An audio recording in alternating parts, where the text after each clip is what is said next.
Okay, so we are starting now week 4 of our course, and our focus this week is going to be on the business case for a project scope, and an important tool for organizing and managing a project, which is called the Work Breakdown Structure, or WBS. So first, let's talk about the business case. I have posted 2 documents related to business case. One is a short PowerPoint, 2-slide PowerPoint presentation that outlines the steps in building a business case. This is a very high level description of the process. And the second is a checklist guideline of more detailed steps to build a business case. Now, in both cases, the framework is more a business environment. So you will notice that there are references to financial impact, profit, customers, return on investment. That's what ROI stands for. All of which are not necessarily applicable to your situations. However, a number of the items on the guidelines are relevant. And let me go very quickly over the ones that I think are particularly important when building a business case for the types of organizations that you all work in.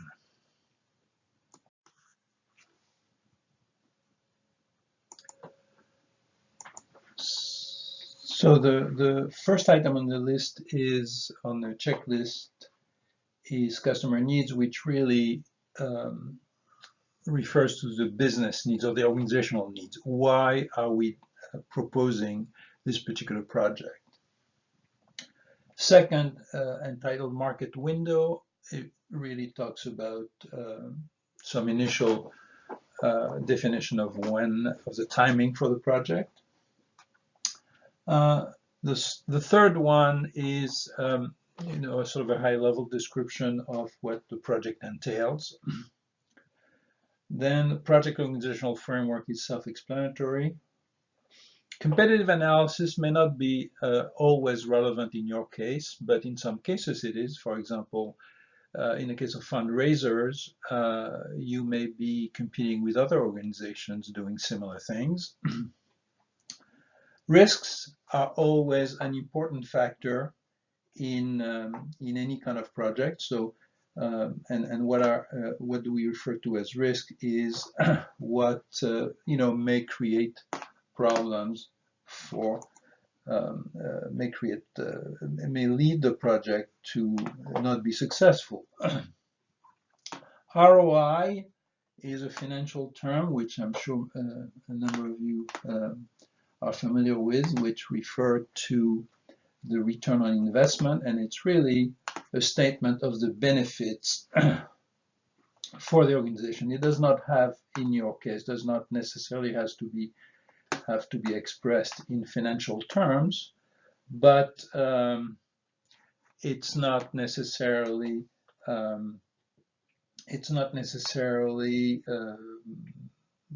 what's the word? Very often you can express it in financial terms.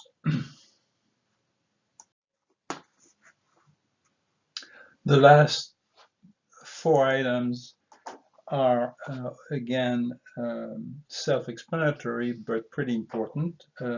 One is the target audience. The second is the critical success factors. I mean, what must be in place to ensure success for the project. The resource requirements, what you need in terms of people, the financial and other kind of resources to succeed. And the criteria for measuring success, the measures of performance. So you can see most of the items would apply to your organization, although maybe not as detailed and not as focused on financial aspects as it would be for a business.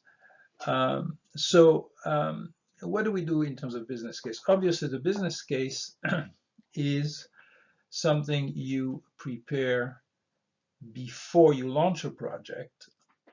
So it's a justification for the project. However, what I have found, and I'm sure you find in your organization, is very often we launch projects simply because it seems like a good idea, or it's because we've done it in the past, or because some other organization similar to ours is doing it. And we don't really spend the time doing an in-depth, or at least, somewhat elaborate analysis as to why is this project needed. As a result, we often go and do projects that ultimately either do not generate the benefit we expected, or very often actually have negative impacts. This is often the case with fundraisers, where there is a fair amount of investment made in putting together the fundraiser, and then ultimately the money raised from the fundraisers does not match the expenses, both in energy and in dollars that were committed to producing that fundraiser. So the business case is an important step, and if you have projects that are given to you without the business case, and you're told do that, which often happens, make one up, build one up for yourself so that you can develop an understanding of those elements. Again, these are things that I asked you to prepare in the first week, the startup checklist, and then in the second week the charter. You've covered some of those elements, but I'm going back to the beginning of this of our conversation on project management. A project success is often determined but by everything we do at the beginning.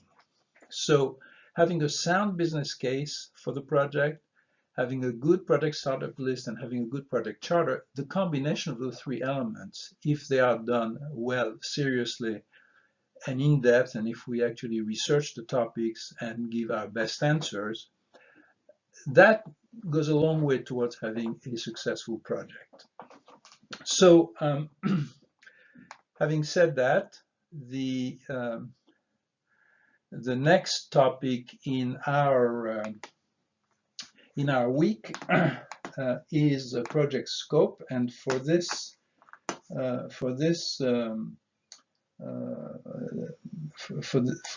topic, I'm basically relying on the reading in the book Managing Project Large and Small, where you have a chapter. The topic of scope is not covered in great detail, but essentially what you can see from the 2 or 3 pages that the book devotes to scope, defining the scope is important because it defines the boundary of your project.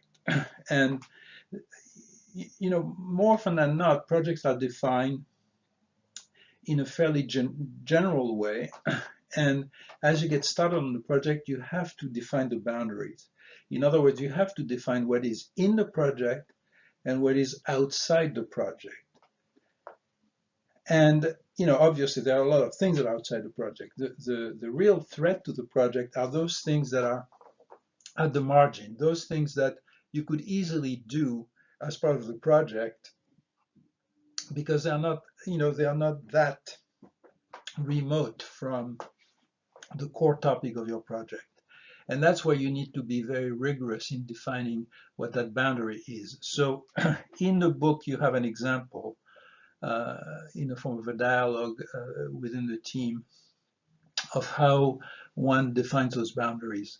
And this is an very important step for you to take as a project leader with your team and with your project sponsor.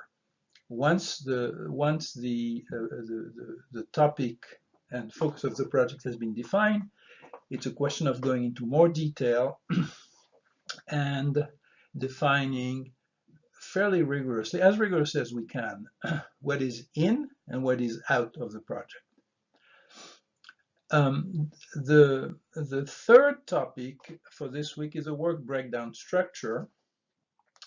And for that, I have both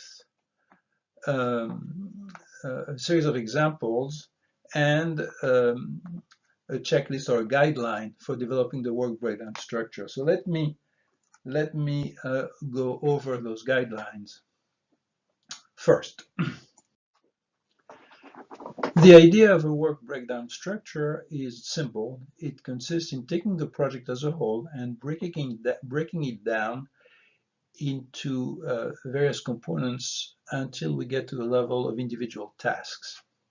So the process is hierarchical. First, you break it down into major components, and then you break down the components into subcomponents and the subcomponents into subcomponents as needed until you get to a level, the lowest level, which is the task themselves. So how many levels you have depends on the complexity of the project. You know, obviously for a very, very large and complex project, for example, the Mars project for NASA, there are many, many levels before you get down to a task level. But for the kind of projects that you're involved in and the kind of examples that I put in the PowerPoint presentation, you very seldom need to go beyond 3 levels, maybe 4 at most. Again, the lowest level is the level in which you essentially have a self-contained task. So that's the basic rule. Now, how do you go about doing the breakdown?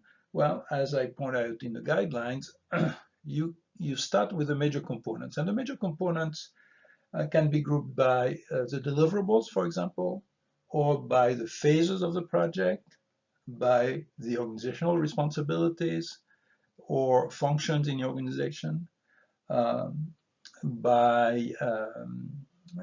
the location of the various activities, and some of the examples you have in there use some of those ways of doing it. In fact, one of the examples is a wedding, for which you have 2 ways of breaking it down. One by functions, in other words, different things that need to take place for a wedding to be successful, and the other by locations, where the different things take place. And each approach is appropriate, but as you can see, depending on how you define those major components, you have a different structure to the project. So that may be so what will guide you to decide which way to break it down would be what makes you more comfortable, what is more appropriate. You want components that are roughly equivalent in terms of level of effort or commitment of time or resources, so that you don't have, component number 1 represent 90% of the project and component number 2 10%. If you can balance those, that's a good idea. And then how many levels? Again, that depends on the complexity of the project, but usually for the kind of project that you're involved in, no more than 3 or 4 levels. The bottom level being essentially a task level, something that one person or a small team of 2 or 3 people would be able to do. Then for each of those tasks, you assign both a responsibility and a timing and a budget and specific considerations such as project reviews, accountability, deliverables, and so forth. So the guidelines, I think are fairly clear. So I won't spend any more time on that. If you have questions, absolutely communicate to me. And in fact, I'll put in a forum. One of the topic will be any questions that you may have related to the work breakdown structure, so that everybody can benefit from the questions and the answers. The second thing related to the WBS for this week is I want to give you as an assignment to prepare a work breakdown structure for your project. So that will essentially take the form of a chart, like the ones you have in the examples. And then, to the extent you can, fill as much in each of the box, as much of the information needed. In other words, not just a definition, not the title of what goes in the box, but who's responsible, what's the deadline, and so forth, so that if I was your sponsor, I would be able to evaluate whether, in fact, the project is well structured. And I would also like you to comment as well as you can, as much as you can, on why you chose the particular breakdown you choose and how it's helping you manage the project. And again, you are not at this point expert in project management, so you may not have a lot of thoughts about that. But whatever ideas you have, put them in. It would be interesting for me to see what your thought process was in coming up with the particular breakdown structure that you chose. In my experience, the, the choice of a WBS can have a big impact on a project, because essentially what you're doing is breaking down a project as a whole into parts, into components. And on the one hand, you want the individual tasks at the bottom of the structure to be as independent of each other as possible. But at the same time, if they are too independent, then the notion of interdependency disappears, and you may have a lot of pieces that don't fit together. So there is a need for separation, but there's also a need for integration. And that's really what kind of drives a good work breakdown structure. And an important part of the project leader role is to make sure that that integration takes place between the various tasks. Okay, so good luck, and we'll see what you're able to come up with as we continue with our work. Okay, thank you.